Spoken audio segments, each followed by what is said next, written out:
C'est la première fois que je travaille sur un projet qui est aussi intense et aussi grandiose. C'est un projet d'une grande envergure, ça demande beaucoup de rigueur. C'est un projet qui va vite, donc c'est un projet qui a une grande coordination avec les gens de conception. Ça nous permet d'avoir beaucoup de collaboration avec eux. On se pense souvent, on s'écrit souvent. Ça nous permet de voir les problèmes venir à l'avance, puis ça nous permet de détecter les petites anomalies pour les corriger avant que les travaux soient commencés. Le nouveau pont de l'île des Sœurs, en fait, c'est deux structures séparées. C'est deux structures qui mesurent environ 500 mètres de long. Il y en a une qui va servir à amener la circulation vers le nord, vers Montréal, puis une autre qui va amener les gens vers direction sud, vers le nouveau pont Champlain. Les deux ponts vont comporter plusieurs voies de circulation pour les automobilistes. En plus de ça, il va y avoir une piste cyclable et un accès piétonnier sur le pont sud qui va permettre de donner un accès à l'île des Sœurs à partir de Verdun. C'est ce qui va permettre, dans le fond, pour les 125 prochaines années, d'avoir plusieurs modes de transport sur les ponts. C'est beaucoup plus que deux ponts qu'on a construits ici au secteur autoroute. C'est le lien principal de l'autoroute 15 qui relie l'échangeur Turcot jusqu'à la rive sud de Montréal du côté Brossard.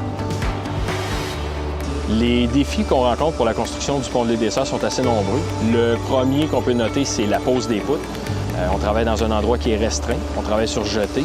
C'est très étroit. On a des grues, d'autres équipements qui sont très larges. Nos poutres qu'on installe sont longues et hautes, ce qui fait que les déplacements sont restreints, sont difficiles. Il faut les coordonner assez serrés. À cause de ça, la pose des poutres est assez délimitée et assez difficile. Deuxième chose qu'on rencontre, c'est la météo. On est limité par la vitesse des vents pour le levage des poutres. Donc, dès qu'il vente un peu, on ne peut pas les poser.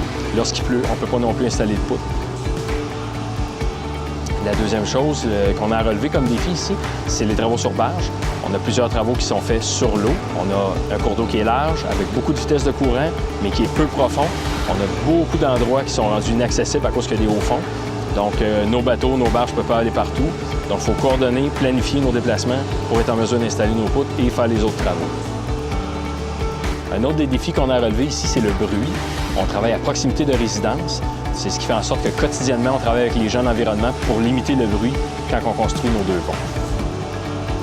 Nous, c'est sûr que comme équipe en environnement, ce qu'on veut, c'est essayer d'exercer un contrôle serré sur les émissions de bruit. Donc, ce qu'on fait, c'est que chacune des activités du projet sont l'objet d'une analyse préalable pour définir les niveaux de bruit qu'ils pourraient générer. À ce moment-là, on s'assoit avec les gens de construction et on identifie des mesures d'atténuation ensemble.